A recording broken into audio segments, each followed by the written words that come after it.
Hi guys, welcome in this channel. This reading is for collective.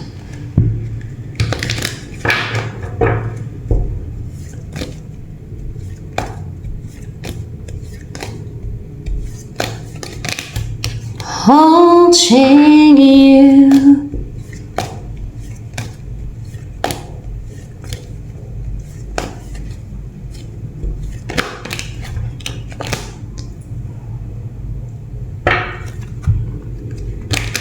kinakabahan ka or ninenervyos kasi merong cold and vicious sa'yo.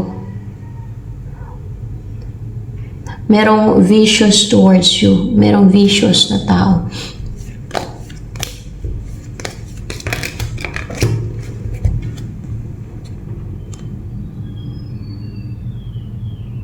Na against sa mga goals mo. Pwede gusto niyang sirain ang pamilya mo or gusto niyang hindi ka mamuhay ng kompleto or prosperous na buhay. Kung kaya vicious siya sa'yo, against siya sa mga hinahangad mo sa buhay. Against siya sa kasi sa ilalim naman to eh. Against siya sa yung makapag-umpisa ka na take ng action, yung magtagumpay ka na masurpass mo yung mga challenges, na magtagumpay ka, na maging victorious and triumphant ka over obstacles or hurdles na kinikreate niya sa buhay mo, sa path mo, na against siya sa yung maging parang agila ka na nakakalipad na hindi niya na mahadlangan, hindi niya na lagyan ng blocks yung path mo. Against siya sa yung maging clear ang mind mo, yung maging sharp and clear and logical yung mind mo mag-isip. Yan.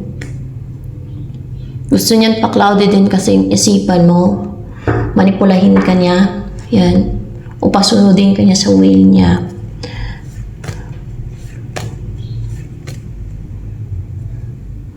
Kinakabahan ka.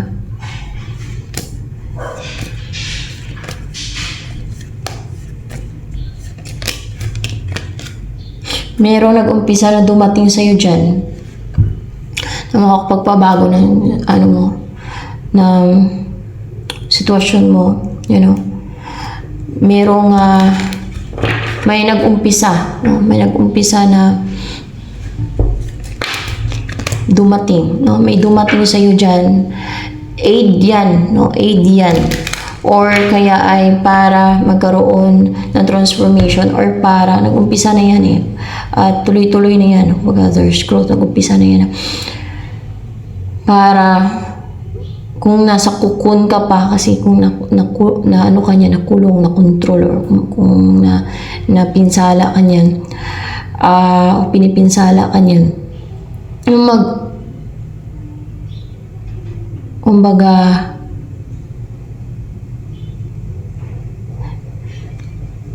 nagagambala ka niyan pati, ganun.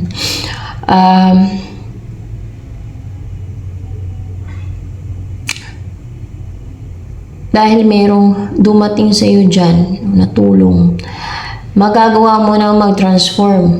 O, diba? May pakpak dito yung agila. Kung hindi mo pa nagagawa yung para magkaroon ng pakpak ba, na walang makapag-block sa path mo ba,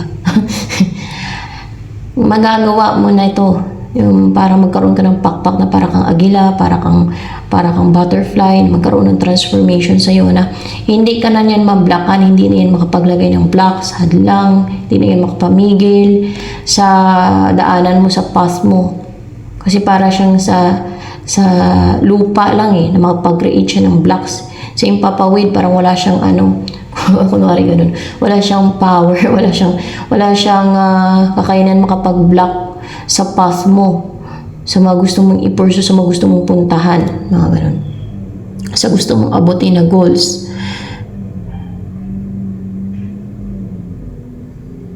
Yan. Para mag-umpisa na positive, kasi may maliwanag dito, maging maliwanag na yung isipan mo, Yan.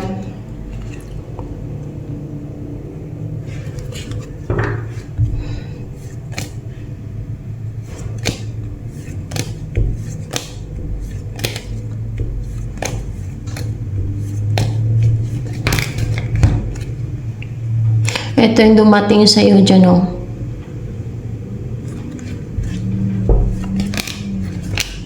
Kasali itong 4 of Wands na to. Yung hindi ka basta-basta magawa ng deceit o hindi ka magawa ng deceit, hindi mag-succeed yung mga deceit na i-send sa'yo dyan.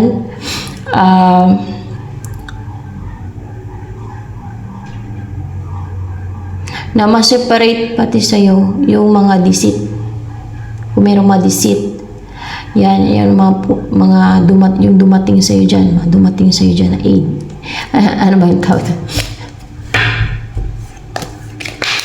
Yeah, that's aid. Aid yan, no? At makakatulong yan sa'yo.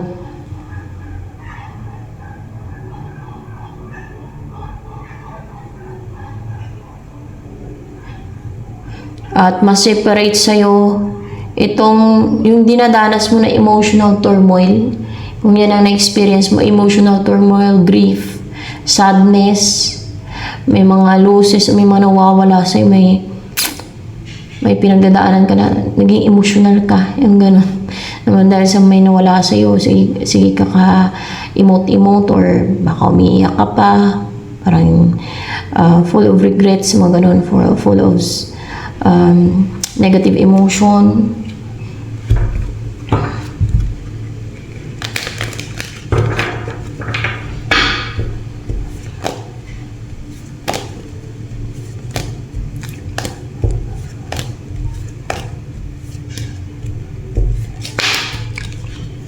Napakalakas na dipinsa daw dyan, di ba?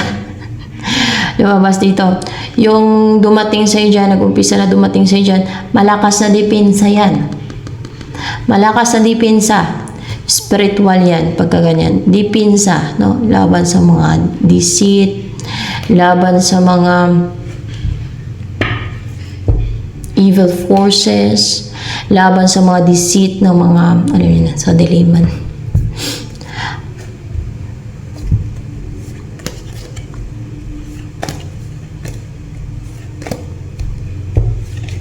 At yung dipinsa na yan, nakakapatay ng ano yan.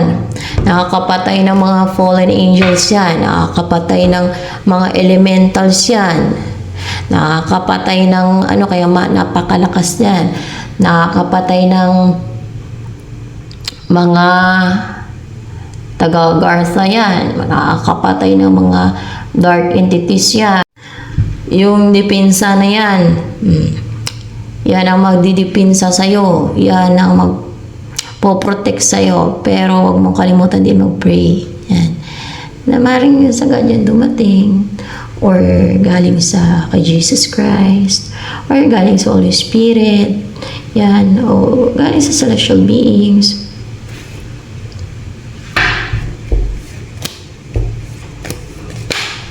Galing sa Holy Spirit daw yan. Galing sa Holy Spirit na yung dipinsa mo yun. Siyempre, kasama na din yung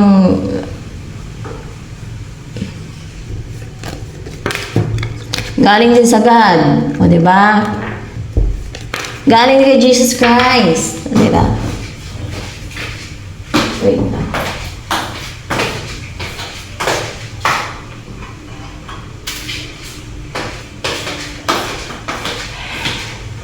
Ganon yung pagka-saside ka ng liwanag. Protektahan ka ng ng celestial beings, ng God, ng Holy Spirit, ni Jesus Christ. Or even the angels of light. Diba?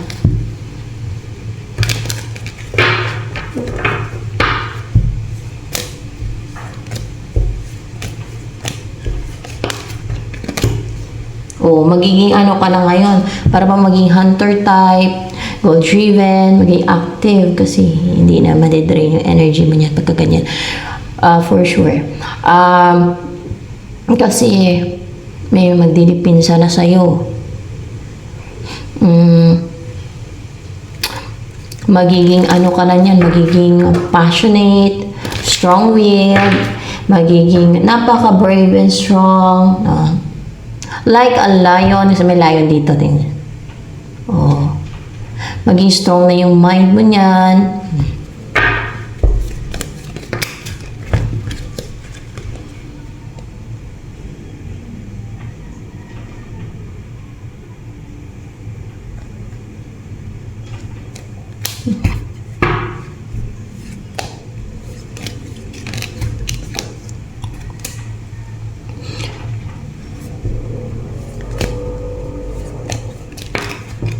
Ikaw daw itong Knight of Cups na to. Ikaw din itong Five of Pentacles. Bakit kaya?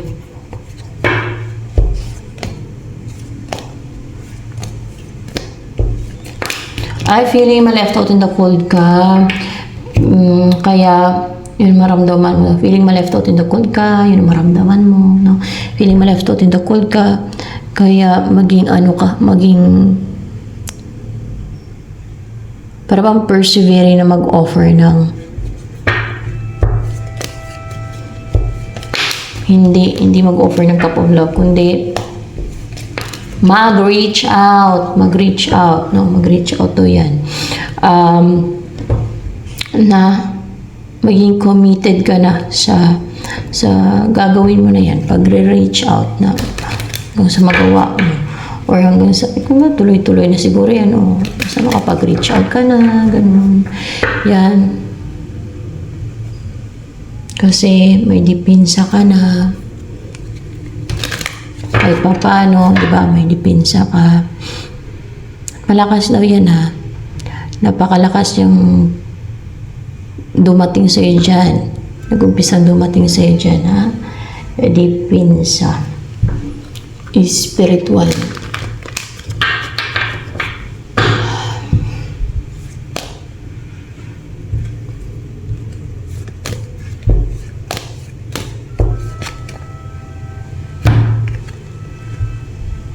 Upright ba ito? Mga kaaway na mga sa kadiliman, a fallen angel, kayang patay ng dipinsa na yan. Yun na, hindi ba kanina?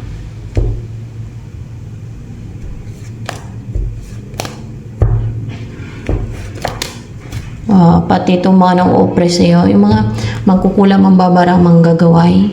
Kunwari, barangin ka, kulamin ka, gawain ka. Kayang-kayang patayin ng dipinsa mo na yan ang mga mangkukulam, mambabarang manggagaway ng manggaway o mambarang manghulap sa'yo. Yan, ganyan siya. Kaya napaka-strong ng dipinsa mo na yan. Yan.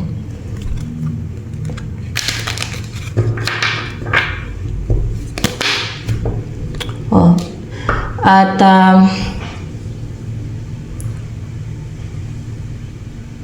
ma-release mo na din yung mga karga, baggage, or pwedeng resentment, or makadalasan ito karga to any karga, no? Pwedeng karga ng witchcraft, mga ganyan. But ito, mga karga na malungkot ka, hindi contented sa buhay mo, hindi ka na nag-aantay, na malungkot ka, ganyan. Parang nawala ng pag-asa. Mga ganun ba? Kaya hindi na nag-aantay.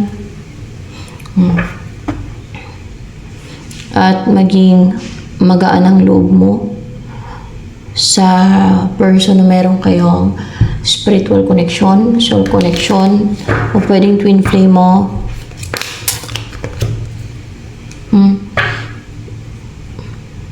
Hindi mo na din ipati-isolate yung sarili mo. You will feel secured and more grounded and stable na. Or kung ano yun sa'yo, hindi na yan maagaw, hindi na yan makuha ng iba. Ma-keep mo na yung sa'yo. Kaya siguro ina-atake ka. May cold and vicious kasi gusto niya siguro kunin yung sa'yo, yung para sa'yo.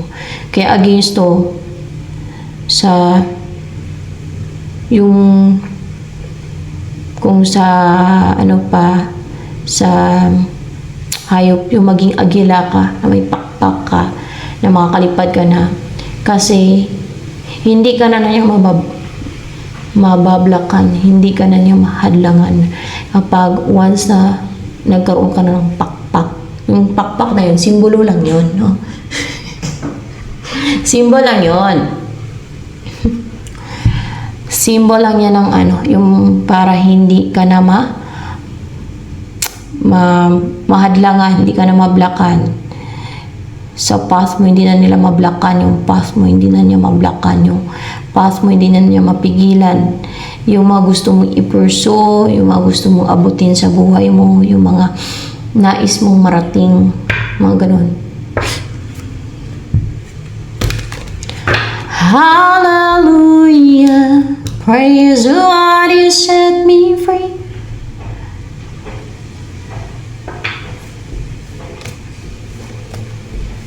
You have broken every chain. There's salvation in your name. Jesus Christ, my living hope. Ayan.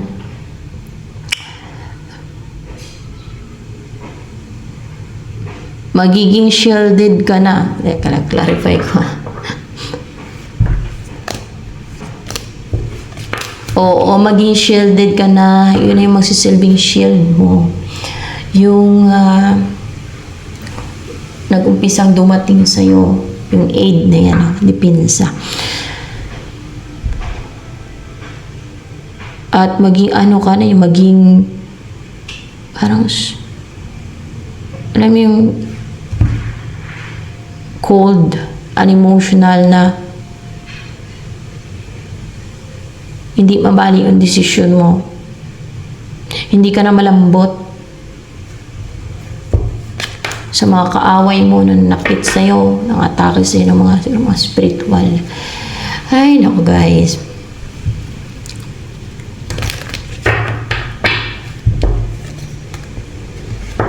Mag-uumpisa ka na, wait lang. O, mag-uumpisa ka na maging excited na mag-send ng atake. Atake ito. Sa kaaway mo. Sa mga mangkukulam. Meron kang kakayanan makapag-send ng mga atake sa mga mangkukulam para mapuksa na, no? At pinapapatay kasi ng God yan eh. Yung mga mangkukulam. Ewan ko ba dyan sa mga yan, kahit pinapapatay sila ng God, pinipili nila maging mangkukulam, mambabarang, magagaway. Anong mahita nila dyan? Tapon pa sila sa impyerno, yung kaluluwa nila, eternal pa pagdurusa. Anong mahita nila dyan? Makukuha nila yung gusto nila sa pag-serve sa Diablo. Na mga mangkukulam, mangbabarang, manggagawin na yan. Kumikita sila ng pera. Ang parusan, eternal na pagdurusa sa impyerno.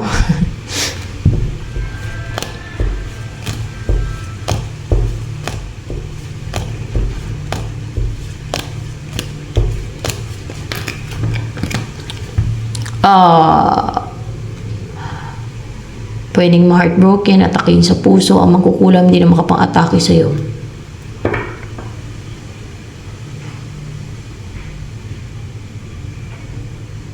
Yun ang mangyari daw sa nangungulam sa'yo. Hindi na makapag-take na action, hindi na makapang-atake kay sumasakit ang puso. Diba? Merong mga mangkukulam na hindi naman alam ng iba na mangkukulam yan. Bigla na lang inatake sa puso. Yun pala, pinatay siya, no? Ng like chosen one, na manggagamot, mga ganun. Kung hindi man chosen one, manggagamot, ang pumatay. O na rebeltahan. Alam yung rebelta. Yeah, baka yun din eh, isang alam ko na pampatay sa mangkukulam, mga rebelta eh. Based sa mga napanood ko lang.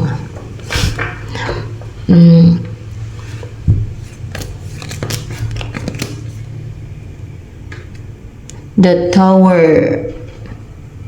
ma-destroy ang mangkukulam.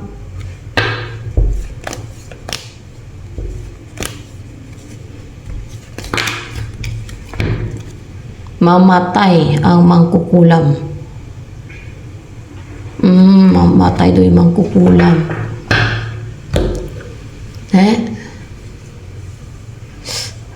Huwag kasi mangulam.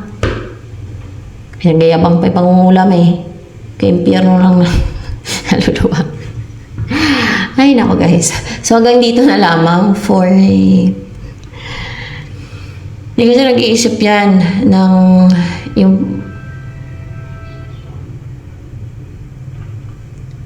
sa future, yung mga gumagawa ng pangungulam, hindi nila iniisip yung kakakainat na ng kanilang kaluluwa. Yung mga babarang magkulang ang gagawa. Iniisip nila ngayon, makuha nila gusto nila. Ay, naka. Saglit ang buhay dito sa mundo. Once namatay ang mangkukulam, ang babarang manggagawa, impyerno na. Sobrang buhay. Natural lang ano yun, joke sa Bible, yung sinabi ng God. Hindi yun joke. Totoo yun. Walang sinasabi ang God na joke. So, ayan. Ito na lamang guys for collective.